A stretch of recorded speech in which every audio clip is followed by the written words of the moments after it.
It's been a minute since I've done a series, so we're going to do 3 videos this week on microgoals. I did a podcast on it, episode 37 of my podcast. I'll give you a 30-minute podcast on it. But I thought, you know what? Let me give you 3 different videos this week on back-to-back. They'll be in a playlist under microgoal series. So this way, if you go under a playlist and you want to see it later, you can just go into all 3 of them. But I wanted to do it because it's so important, right? Because I just recorded a podcast on self-discipline.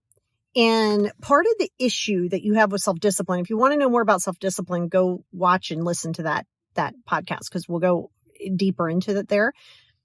But one of those is you get overwhelmed, right? So a lot of the reasons that your self-discipline goes by the wayside or your desires and dreams go by the wayside is because of the fact that you are not microgoaling. You're making everything so big. Right? So number 1, for this video, I want to talk to you a little bit about understanding microgoals and why your brain needs them, not macro goals. So now you can start with a macro goal. So macro, think big, micro, think small, right? So when you have a macro goal, it's, let's use clean the whole house. Okay. So macro goal is, hey, gonna go clean the entire house. Yeah, that's overwhelming, right? So even if you go to the Home Edit and you go to Marie Kondo and you go to the Container Store and you buy all of these things. Yeah, that's still big. Okay. And you don't have a plan. So now you're just buying stuff to buy it, but you don't have a strategy.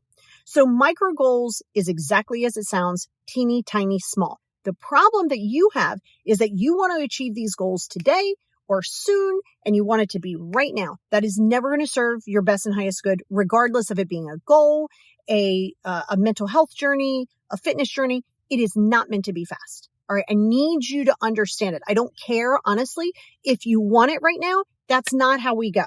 That's not going to serve you even a little bit. All right. So have the long-term goal, but don't go going, oh, okay, I'm going to organize my whole house. Now you're at the Container Store spending $1,000. Been there, done that. That's why I said it. And now you have this plan, but you don't have a plan. You're just like, I'm going to go home. Oh, I'm going to get this. Oh, I like this basket and this basket matches and these files are pretty and these stands are pretty and all of these things are pretty. And while that is beautiful, you don't have a plan and a strategy. So because you don't have a plan and a strategy, everything is going to seem over the top. So you might be gung ho. You might be like, woo, I got this. And then you start and you're like, oh God, this is like more chaos. Of course it's going to be more chaos. You have no strategy. You have no plan. So without a plan, I don't care what these macro goals are. You're never going to meet them. Now, you also have to get your head around baby steps are not bad. The reason, and I had somebody tell me this a long time ago, I think I even shared this with you guys before, the difference between successful people, and let's say people who meet their goals, whatever you deem that as, and people who struggle to meet them or to meet that success is the fact that they have a plan. They're not in a rush. They're delaying gratification. They're not looking for fast fixes. They're doing the things that you don't want to do and they're doing them first. So you want to front end your day, right? But you can't sit there and say, I'm going to clean the whole house this weekend. Yeah, that's not even achievable. And even if it is, you're going to burn yourself out. Then you're going to complain Monday. Now you're going to go into a negative week because you're going to be like, oh my God, all I did was clean all week. And now I have work. Like you did that to yourself. Nobody's going to feel sorry for you. Nobody's going to go, oh my God, so sorry. No, you did that to yourself. You brought it on yourself. Okay. Because you're thinking of a macro goal and we're not going to do macro goals. Now you can alleviate all of this stress, not all, some of this stress, some of that stress, some of that burnout, some of that feeling of dread, all of those things by understanding that you're going to have to go back to the drawing board. You're going to have to create what a plan is. I mean, and it's going to take work. It's going to take like, okay, how long do I think this is going to take? Okay, what does this take? This means you might have to research it. You can't go get these cool baskets and then you bring them home and you're like, oh, it doesn't really fit. I thought it would be different. Of course, you didn't even measure. You don't even know what you're just like, this is pretty. You can't just buy things because they're pretty, right? Now, that's just using that. But a micro goal are the things that you think are mundane, things that you are not going to see immediate progress in. This is why that 90-day intensive program that I do with my clients, it goes even more 90 days if you want, but 90 days will start getting you like on task, right? Not just for this, but everything in your mental health, like, directional and tools and things like that. And so if you ever want to do that, just, follow my website and you can book it there. But the reason that is so important is because I got to slow you down. I got to reel you back in. See, you give up and you get upset with yourself and then you get pissed off at yourself because you go, oh, well, I didn't get it done, or I thought it'd be done by now. Yeah, of course you did, because you didn't even plan. Until you are ready of any goal in your life, doesn't even have to be this organization stuff. Until you are committed to doing the mundane things that are not fun, that are not going to give you instant results, until you get committed to doing that, you are going to have a very difficult time with self-discipline, with accomplishing things, with all of those things, because you're putting this, I need it now and I want to see the results right now. And then if you don't get them, you're like, oh, well, I didn't, this is it. Or you have that like outrageous thing in your head where you have a couple sessions in therapy and then you're like, well, I don't know, I'm just not feeling better, I'm feeling worse. Yeah, sometimes you're gonna. Baby steps.